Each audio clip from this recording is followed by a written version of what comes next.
அதிரடி collection சரவடி celebration தி சென்னை சில்க்ஸின் தீபாவளி கொண்டாட்டம். உங்கள் பசியார எங்கள் ருசி பேசும்.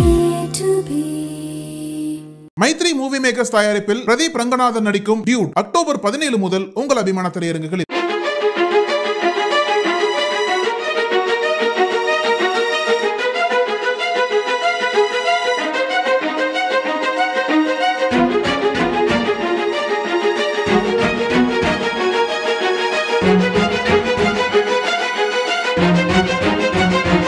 தர்மபுரி மாவட்டம் காரிமங்கலம் தாலுகாவில் பெரியாம்பட்டி அருகே உள்ளது பூனதனஅள்ளி கிராமம். இந்த ஊரை சேர்ந்தவர் சந்திரன். 62 வயதான இவர் ஈச்சமரத்தில் குச்சிகள் எடுத்து துடைப்பம் தயாரிக்கும் தொழில் செய்து வருகிறார். கடந்த 30 ஆண்டுகளுக்கு முன்பு சந்திரனுக்கும் அவரது சொந்த அக்காவின் மகளான 50 வயதான காளியம்மாள் என்பவருக்கும் திருமணம் நடந்துள்ளது. அதன் பிறகு 5 ஆண்டுகள் கழித்து காளியம்மாளின் உடன் பிறந்த தங்கை 45 வயதான கோவிந்தம்மாளை இரண்டாவதாக திருமணம் செய்து கொண்டார். முதல் மனைவி காளியம்மாளுக்கு ஒரு மகனும் 3 மகள்களும் உள்ளனர். அனைவருக்கும் திருமணமாகி சென்று விட்டனர். அதேபோல் இரண்டாவது மனைவி கோவிந்தம்மாளுக்கு ஒரு மகன் மட்டும் உள்ளார். அவர் போச்சம்பள்ளி சிப்காட் பகுதியில் உள்ள ஒரு தனியார் நிறுவனத்தில் வேலை செய்து வருகிறார். இந்நிலையில் 25 ஆண்டு காலம் இரண்டாவது மனைவி கோவிந்தம்மாளுடன் வாழ்ந்து வந்த சந்திரனுக்கு திடீரென அவர் மீது சந்தேகம் ஏற்பட்டது. கோவிந்தம்மாளுக்கும் அவரது தங்கையின் கணவர் லாரி ஓட்டுநர் முனிராஜ், ஒரு வழக்கறிஞர், வேலைக்கு செல்லும் இடத்தில் உள்ள ஹோட்டல் ஊழியர் ஆகியோருடன் தொடர்பு இருப்பதாக சந்திரனுக்கு சந்தேகம் ஏற்பட்டது. மேலும் இதன் காரணமாக இரண்டாவது மனைவி கோவிந்தம்மாளுடன் சந்திரன் அடிக்கடி சண்டையிட்டு தகராறு செய்து வந்தார்.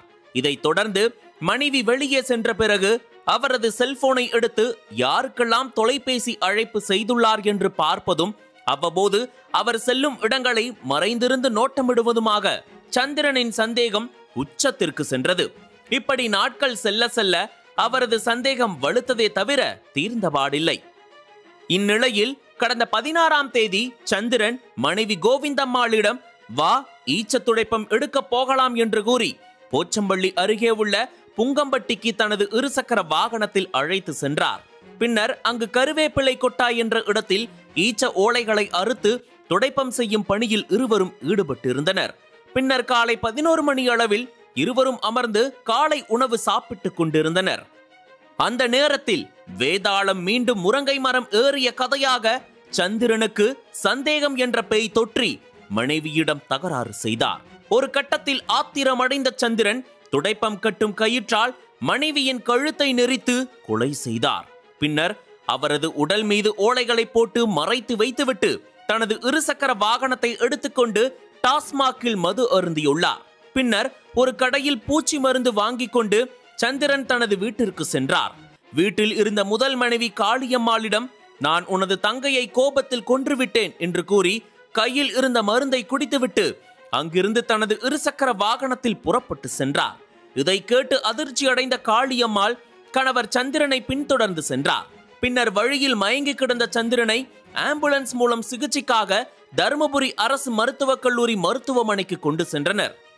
மேலும் இது குறித்து காரிமங்கலம் காவல்துறையினரிடம் காளியம்மாள் தெரிவித்ததை அடுத்து போச்சம்பள்ளி, பாரூர், நாகரசம்பட்டி, காவேரிப்பட்டினம் உள்ளிட்ட பகுதிகளில் அந்தந்த பகுதி காவல்துறையினரும் யாரேனும் கொலை செய்யப்பட்டுள்ளனரா என தேடி வந்தனர். மதியம் 1 மணி முதல் தொடர்ந்து சடலத்தை தேடி வந்த நிலையில் இரவு 10 மணி அளவில் மருத்துவமனையில் மயங்கியிருந்த சந்திரன் லேசாக கண் விழித்து சம்பவம் நடந்த இடத்தை கூறியுள்ளார். இதையடுத்து சம்பவ இடத்திற்கு சென்ற பாரூர் காவல்துறையினர் அங்கு ஓலைக்குள் மறைத்து வைத்திருந்த கோவிந்தம்மாளின் சடலத்தை மீட்டு பிரேத பரிசோதனைக்காக கிருஷ்ணகிரி அரசு மருத்துவக் கல்லூரி மருத்துவமனைக்கு அனுப்பி வைத்து வழக்கு பதிவு செய்து விசாரணை நடத்தி வருகின்றனர். மருத்துவமனையில் சிகிச்சை பெற்று திரும்பியதும் அவரை கைது செய்ய காவல்துறையினர் முடிவு செய்துள்ளனர். 25 ஆண்டு கால திருமண வாழ்க்கையில் மனைவியை நம்பாத கணவர் சந்திரனுக்கு சந்தேகம் என்ற பேய் பிடித்ததால் மனைவியையே கொன்று தற்கொலைக்கு முயன்ற சம்பவம் கிருஷ்ணகிரி மாவட்டத்தில் பரபரப்பை ஏற்படுத்தியுள்ளது. அனல் பறக்கும் செய்திகளை அப்டேட் செய்து கொள்ள நக்கீரன் களத்தை இப்பவே சப்ஸ்கிரைப் பண்ணுங்க.